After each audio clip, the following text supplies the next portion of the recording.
for joining me. I'm here with another video. I've arrived back in Australia feeling refreshed and ready to work again.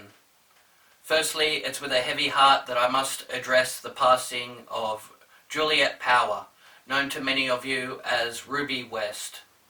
She was a very dedicated supporter of We Are Change Melbourne and funded several of the projects here, but most importantly she was a friend, and this is very sad to see her go.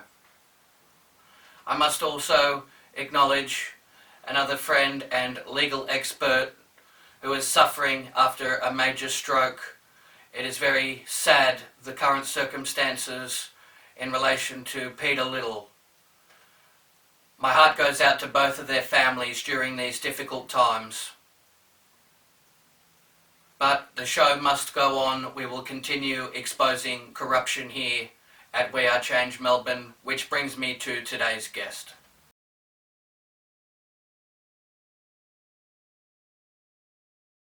So now let's welcome to the show Beck Freedom.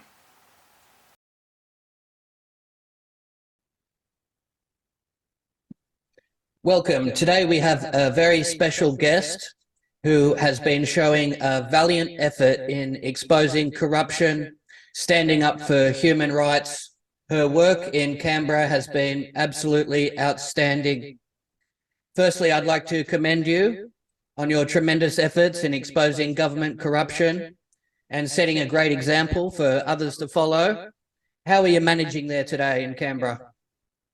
Thank you so much for that. I really appreciate it. A lot of people don't realise that it's the compliments like that that show that we are actually doing something and we've been noticed. So it's good. But today Canberra's been quiet. It's been relaxing but busy at the same time, if that even makes sense.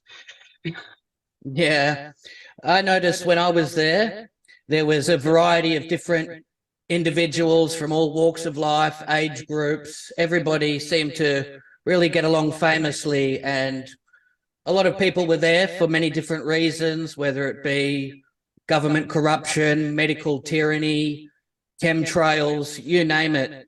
And everyone was very respectful to one another for the most part. Would you agree on that? Definitely, I'd agree. I mean, look, just like any family, we have our issues, we have our dramas, we have our bickering. But at the end of the day, we all try and remember that we are fighting the same fight, and coming together is what's going to win this, not the bickering amongst one another, because, I mean, divide and conquer, right? We can't let that happen. Exactly right. That's the government's plan, isn't it? To create a feud between people, whether they're arguing about the many facets of this whole tyranny and the New World Order that's being rolled out. People that are for and against, arguing over everything. And that stops people from focusing on the real culprits, the ones in government, the devil doers that are actively working every day to restrict our rights and liberties.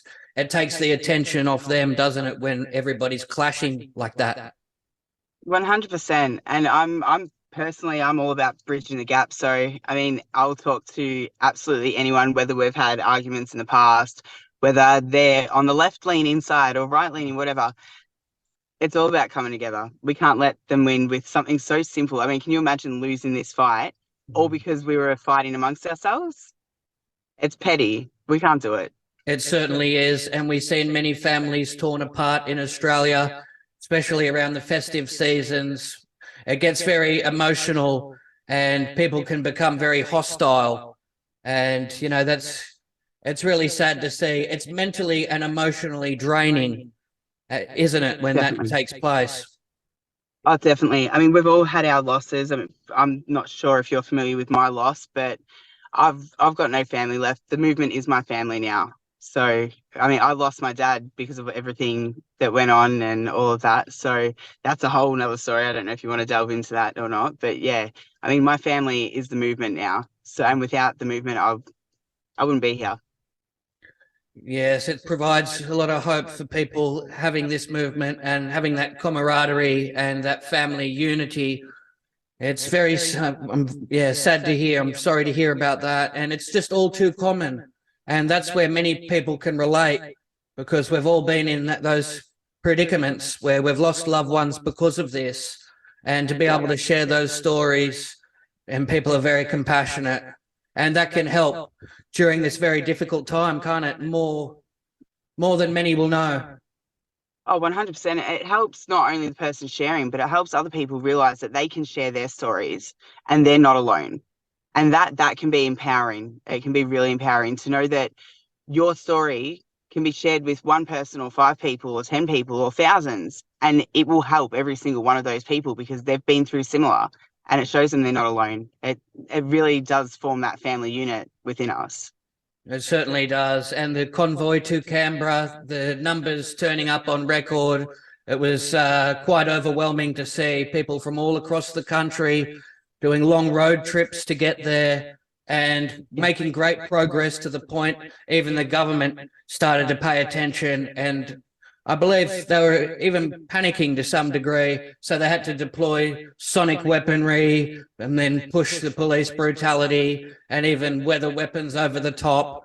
They were trying to use many different tactics to try and stop people. I interviewed some of the people that suffered from burns and sickness from that, from the weaponry that was used there. Did you witness anything along those lines? Yes, so I was here for the big weekend. I had my kids with me. I stayed at a hotel because I had them with me, but they were fine. But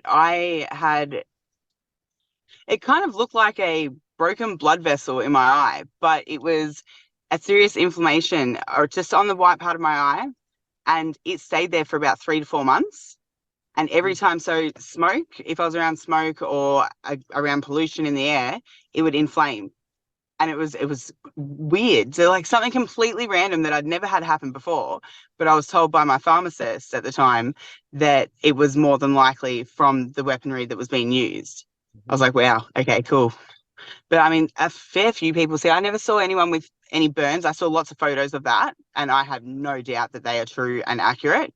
Even though we've been told that it was all made up and all that. But I saw a lot of people with like irritated skin, irritated eyes, a lot of kind of congestion around the face area, so around the nose and mouth, there was a lot of congestion. But yeah, I mean, that was just disgusting. And to have them admit in Parliament that they used it, but then that was it. Nothing else was said about it. Like, where was the punishment for that? Exactly right. There was no repercussions for what was deployed. And yeah, many horrific symptoms people were experiencing: migraines, rashes, and temperature, loss of appetite, nausea, the list goes on. And many people even had doctors' records to substantiate that, which adds a whole level of credibility, doesn't it, when it's all on record? Yep. Oh, 100%. Hopefully one day someone will pursue something and punishment will be made for the use of that on the Australian people that were just expressing their right to protest legally. It's disgusting. That weaponry should never have been used on us. It was virtually a horrific war crime on the people, an act of genocide in a sense. A lot of people were worried about the long-lasting effects that they might suffer down the track from that. And to think that they would go to that extreme, it just goes to show what they're capable of, doesn't it? And what could come still. Because if that was in the early days, I'd hate to see what else they bring out on the Australian people if they decided that they could or that they wanted to. It's nerve-wracking, it really is, to think where we could go from that stuff. It sure is. I raised that myself. The fact that this could become a permanent installment at a lot of protests and a lot of public gatherings when they don't like the narrative or the cause that's being shown. So yes, it's something we must be very wary of in future. Yeah, definitely. Yeah. Definitely be on guard. I mean, it's hard as well to know exactly how to protect yourself from that kind of weaponry as well. I mean, there's been lots of things that have been said, like reflecting it back to them. Some people said earplugs, but I've been told that doesn't work. But yeah, it's hard to know how to protect yourself if something was to go down again, because I mean, we weren't prepared for that to be used. And what could come next. It's the same as in Melbourne. I'm originally from Melbourne, and when they deployed the certain weapons that they deployed there, we had no idea that they were going to. So it's hard to prepare yourself when you don't know what extremes and what lengths they're going to go to try and stop us. If that kind of a situation was to ever come up again, which I hope it will. Mm. Yes. Now, And hopefully it does. many of the activists in Canberra, a lot of them have disbanded, gone back to their homes, and for some that are fortunate enough to have employment, they've retreated back. Is there still a few numbers there? I'd say it comes and goes. So, I mean, I went down to the GG's protest this morning because they were celebrating Ruby West's life, who sadly passed away, and there was a fair few people down there. Yesterday was pretty quiet, but the day before we had 10 to 15 type thing. So it swaps and changes. I think that Canberra now is more of a stopover spot for people. So people that are traveling down to Melbourne for a bigger rally or something, they'll stop past Canberra, hang out for a couple of days and do stuff. I mean, I'm traveling with my good friend Bradley Bevan. You guys all probably know about him. He's come a long way since the original Brad that a lot of people are familiar with. He used to be pretty damn wild. He's tamed down a lot. I think my good example is rubbing off on him.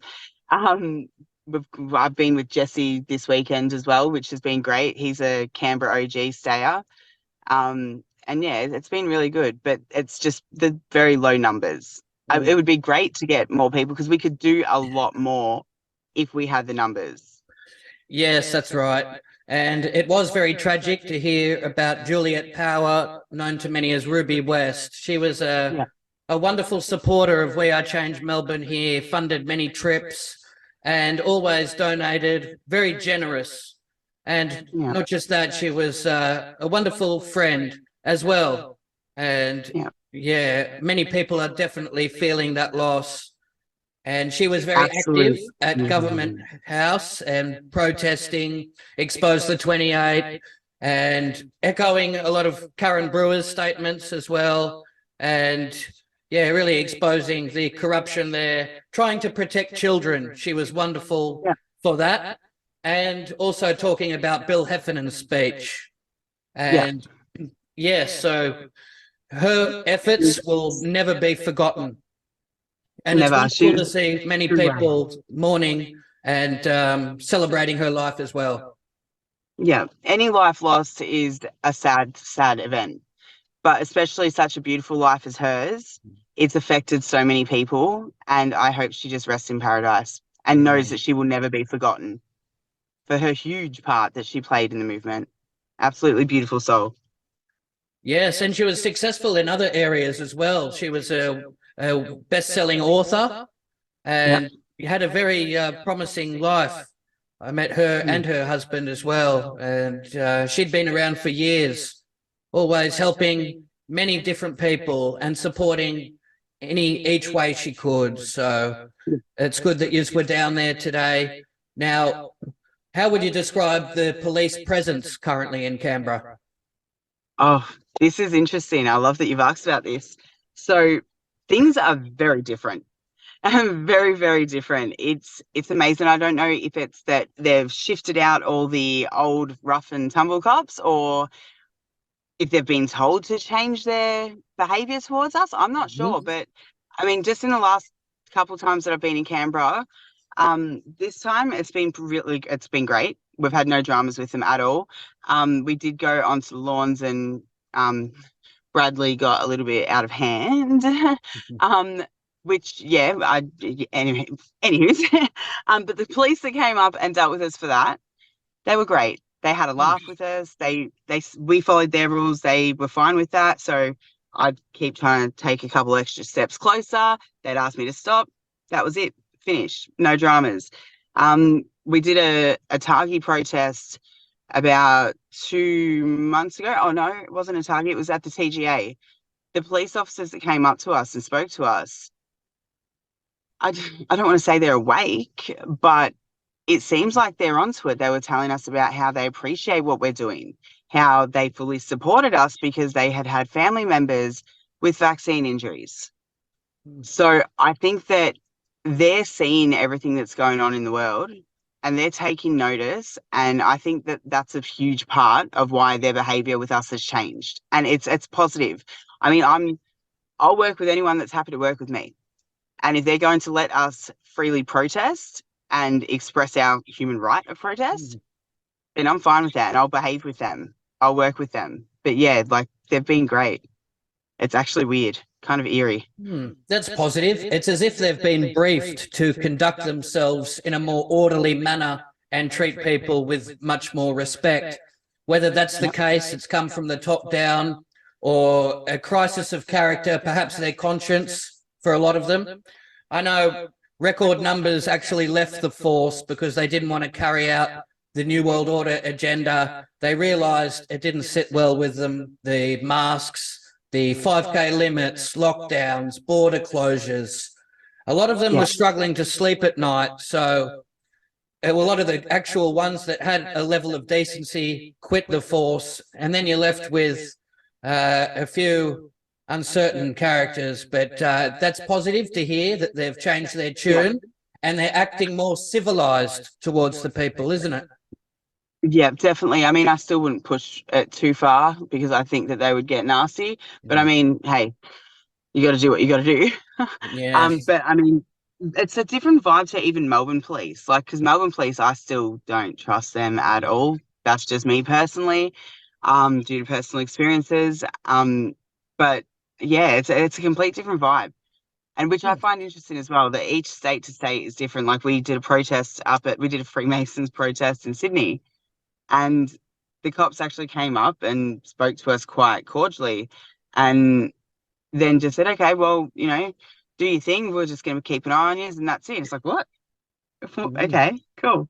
And it's strange, like, especially when you don't organise permits for protests, you expect to get instant anger and rage. And to all of a sudden not get that much rage, I don't know. I'm being optimistic and hoping that it's a permanent change, but I can't help but think they're getting us ready for something, or they're buttering us up ready, like, and then they're just going to lash out like they used to. I don't know.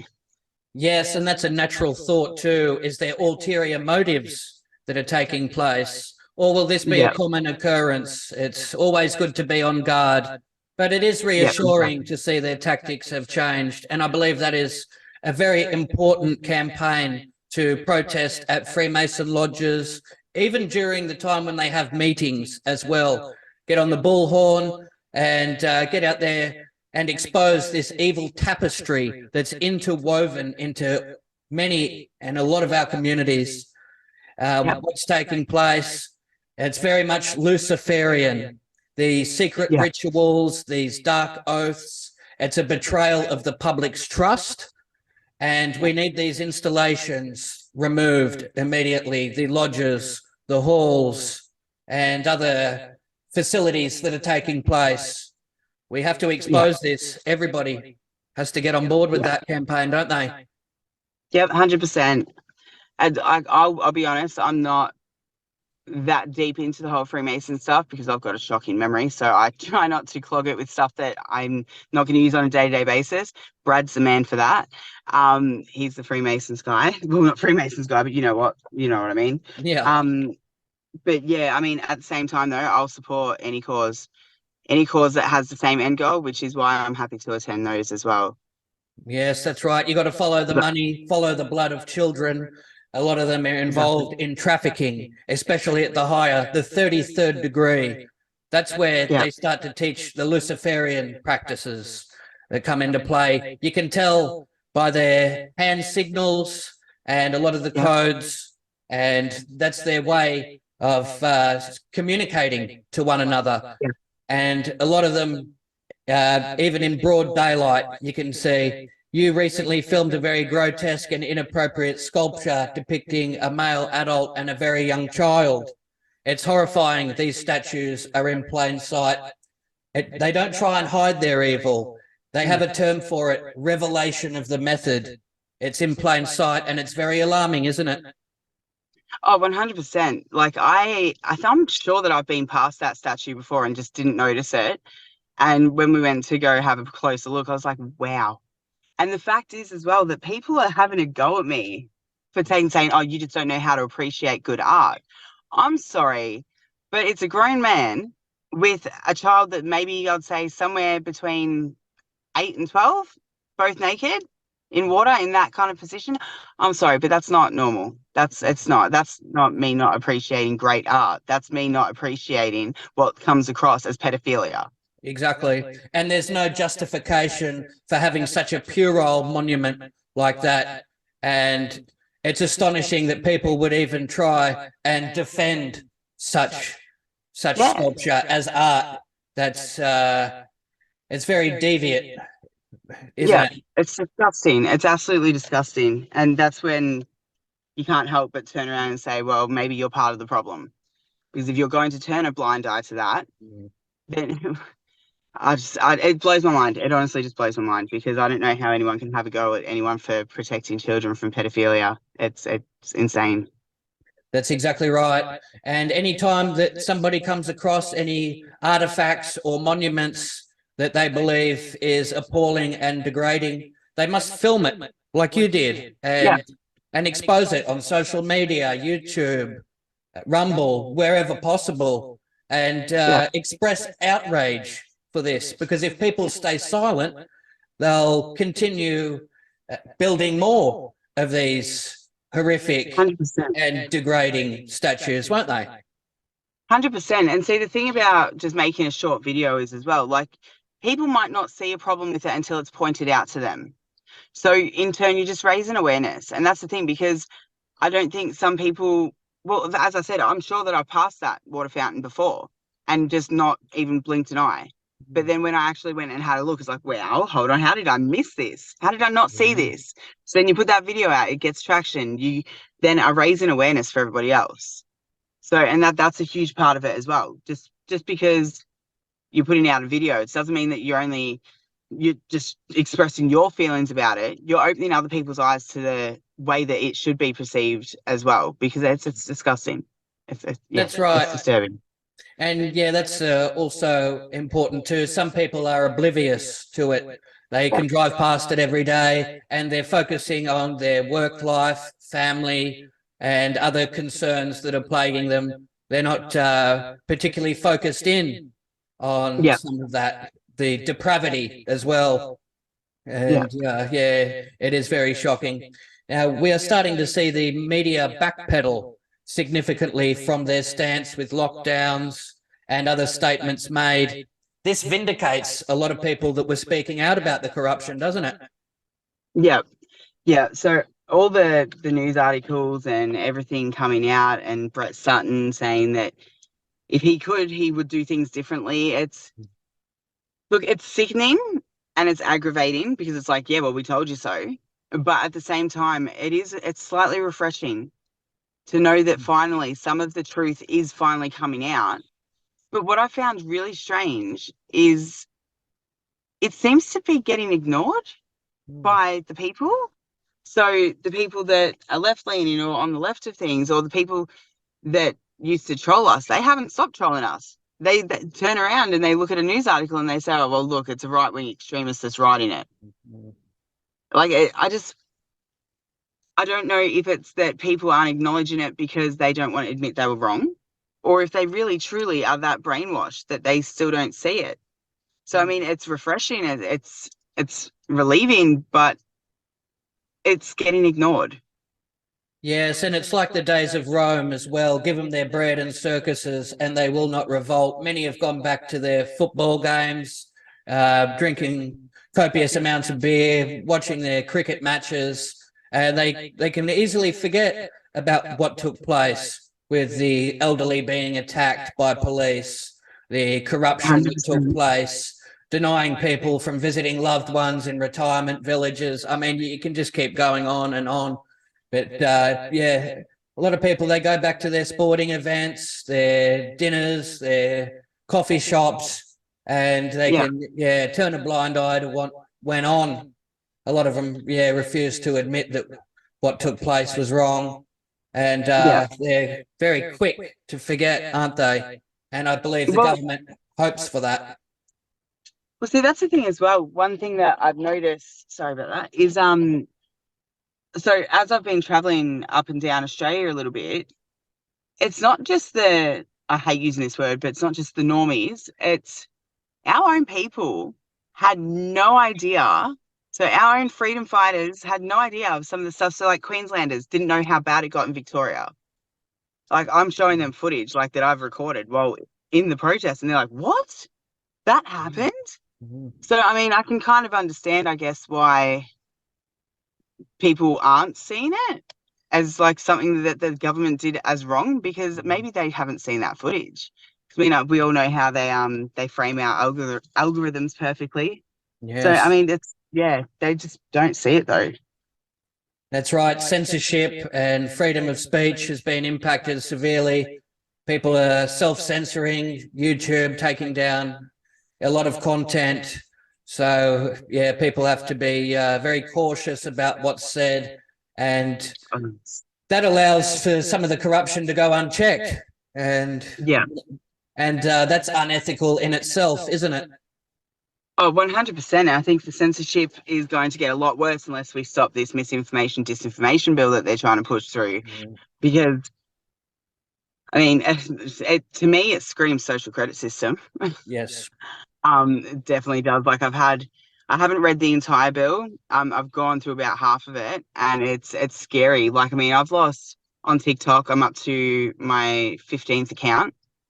On Facebook, they seem to let me post whatever I want. It's really strange.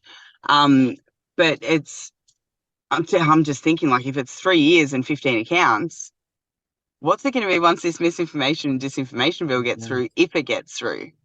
Like, it's scary. Yeah.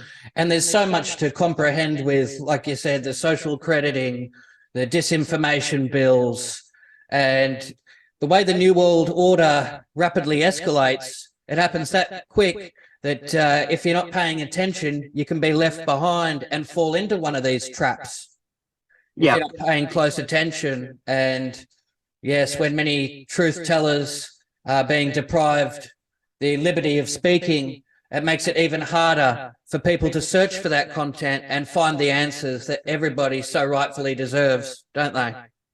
Yes, definitely, definitely. It's that, I mean, even as somebody, like, I can remember when I first started looking for the information and trying to find things out, it's hard. You don't know where to go. You don't know where to look. You don't know the tricks and everything on how to find the information out. So, I mean, if they keep with this censorship, well, I mean, that's part of the plan, I guess, though. They don't want people to be able to access that information. And soon you'll be having to go onto the dark web or something just to find out what really happened yesterday. Like it's ridiculous. It certainly is. And how do you feel about the people that stayed silent during the past several years and they didn't lift a finger, even knowing full well what was taking place was tyrannical and borderline dictatorship? How do I feel about them? That's a hard question. Look, I'm very different to a lot of other freedom fighters. So if they're going to acknowledge what happened and say, look, I was wrong to go along with it. However, I see that now and I stand with you, welcome aboard. But if you're going to still ridicule us and pick on us and you've been aware that whole time, but still just went along with it just because you wanted to or because you had money coming in or whatever, get the hell out of my face. Not wanted. Until you realize and acknowledge your wrongdoings, I've got no time for you. I can accept people's apologies. I can welcome them with open arms as long as they can understand where we're coming from. I mean, I've had conversations with people that were very, very pro-vax. Actually, he was one of my trolls on TikTok, and now he's one of my best mates.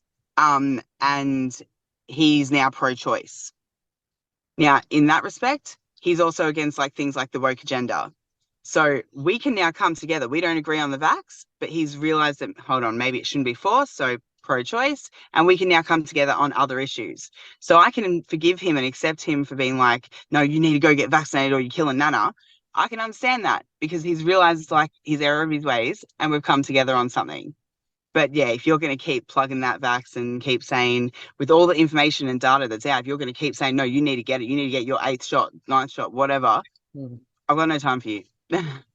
And that's a very honourable and respectable stance as well. And you're very vocal at calling out wrongdoing wherever you see it, whether it be through trolling or even people in the movement that might be surreptitiously and deceptively obtaining money, or not 100% sure if they are carrying themselves with integrity, you won't hesitate to call that out wherever you see it, will you? 100%. So my issue is you need to have full transparency. You need to be honest. You need to be open, because if people are questioning you or wondering where something's going or what you're doing with it or whatever, that's when suspicions rise. People in the movement, as well as myself, we can become very paranoid when because we're getting attacked from every angle, right? So if we're getting attacked from every angle, we start questioning everyone else's integrity as well, just in case. Like you have to be alert and open and to anything, right? But I have no dramas in calling it out. However, I will make sure I've got 100% proof. And this drives me crazy, because as soon as I called out one person or two people, everyone was like, oh, call out this person for selling t-shirts. That's grifting. No, that's not grifting. Because the way I see it, if you're providing a service and you're paying money, that's not grifting. I mean, it's completely different. But everyone just now expects me to call out somebody just because they picked their nose, or hypothetically, metaphorically. But it's like, well, no, unless you can provide me cold, hard proof, I'm not going to call them out, because that's when the stupidity and the division and the unnecessary hatred comes out. But yeah, if I'm provided proof, mate, your head's on the chopping block. I'm done. Like I will embarrass the crap out of you and make you wish you never spoke to me. Simple as that. Good on you. And yes, it's a very different circumstance when the money being generated is actually designated to where it rightfully belongs, whether it be people suffering after a flood, or whether it be they've been displaced through whatever means, or whether they're struggling, or whether it's funding the campaign. So, that's very important as well. And that must be taken into consideration as well. Like you said, that's not grifting in itself. No. So, and people must respect that as well. And there are some that they want to get involved in the movement, but for whatever reason, they feel like they're restricted in a sense, but they might have a steady cash flow. So they're happy to contribute finances to help fund the movement. That's their contribution. And that should be factored in as well, shouldn't it? Oh, definitely. See, that's the thing. Like I've recently hit some hard times, or I've hit some hard times a while ago. But I mean, look, and I'm gonna say this publicly, I haven't yet. This is one thing that the trolls pick on me about. I came into some money when my dad passed away from myocarditis. Now, the trolls are saying something else that I did with the money, but what the truth is, I was helping by donating people money, because that's how I could. I had two young kids at the time. I couldn't get down to Canberra all the time. So when I would come down to Canberra, I'd hand the boys a bunch of gift vouchers. Now, that was me putting my part in, because that's all I could do at the time. Since then, I've run out of money. And I have now been called a grifter because I put a status up and a video up just saying, like, back off us. We work our butts off. Like, I've never asked for a cent, never asked for a cent for myself. I have had a couple offers now, and people have asked me to put my PayPal up on my account. Now, I've done that. I haven't advertised that I've done that. That's been there for about 6-7 months. A few people have only just noticed it and decided to have a go at me for it.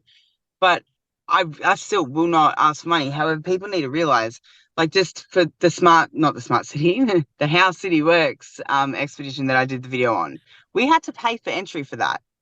Like, we don't just get in there for free.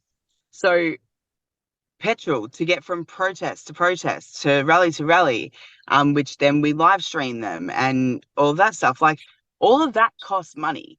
The upkeep of a car costs money. I can go to work. I can go and get a job. But if I go get a job, I won't be able to do what the people are asking me to do. Simple as that. I can't handle it all. And people have to realize that if people are offering money, that doesn't make us a grifter.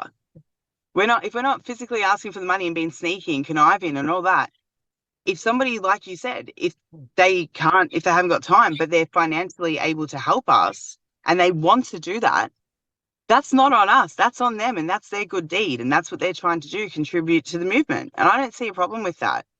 However, if you're out there begging for money and lying what the money's for, that's a different story. Don't be rude and stupid. That's completely different.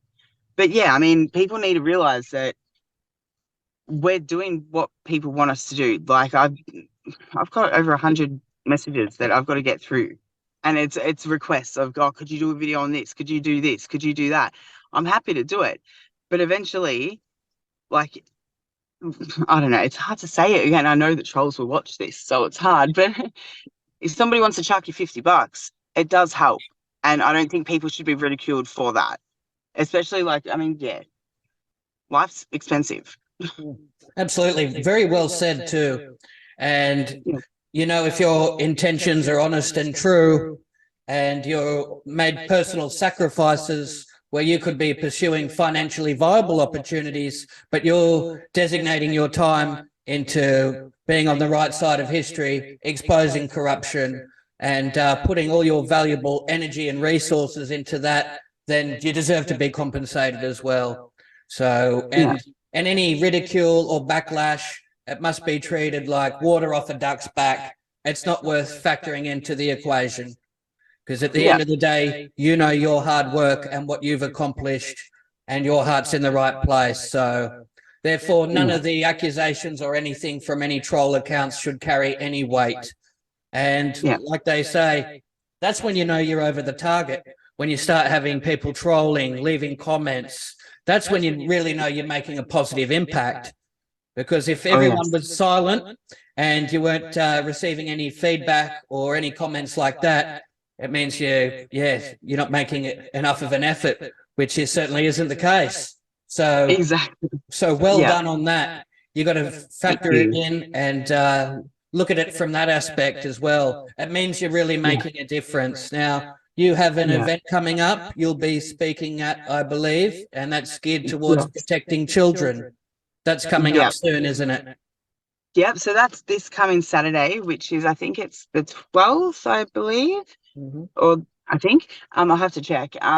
But that's at the Drag Expo in Melbourne at the, I think it's called, I can't remember what it's called. Oh my gosh, I'm shocking. But at the exhibition building. Now, that's been advertised as a family-friendly event. Now, if anyone's seen footage from what goes on at these drag expos, you will very hopefully clearly agree that it is not a family-friendly event. It's, I mean, they've got what appears to be strippers pretty much dancing up on stage, gyrating and grinding, and yeah, it's just not a kid appropriate event. It's not. There's normally sex toys at them and stuff like that. It's no, you shouldn't be taking kids. And the fact that they're promoting it as a children friendly event is sickening to me. So yeah, I'll be speaking at that rally on Saturday. I'm doing it in the first half, so that's going from 10 till 4. We're expecting the main crowd in the morning, but if anyone can come out later on in the day, obviously that's much appreciated as well. There's Jackie Dundee, she's going to speaking. Matt Tryhay, we've got a few names up. I think Layla Melky, Melky, I think that's how you say her name. Yep. But yeah, there's a fair few of us, so it's going to be a good day, and hopefully, being a longer stretch, people that can't normally come at a certain time, hopefully we'll be able to come at some stage throughout the day. So I'll definitely be down there in Melbourne for that one this Saturday. Well done. What's taking place is mortifying. They are corrupting the minds of the young and totally destroying their innocence and creating so much confusion, transitioning the hormone blockers and all these attacks. Parents must be very mindful and very careful when it comes to their children and what sort of education they're receiving and who from. It's very alarming, and as you said, it shouldn't be family friendly whatsoever.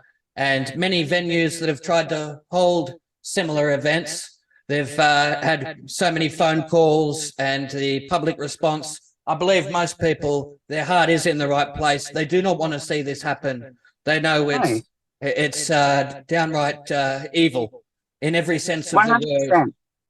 Yeah, so and it's I've attended a few of those protests, the drag queen storytime ones, and I'll say straight out now, like majority of the people that are attending, I won't say all, because I'm sure there are a few hateful people amongst us, just like there's hateful people amongst all groups, but majority of us are 100% not against the LGBT community. It is purely that we don't want it around our children. We don't want the over sexualization with our children.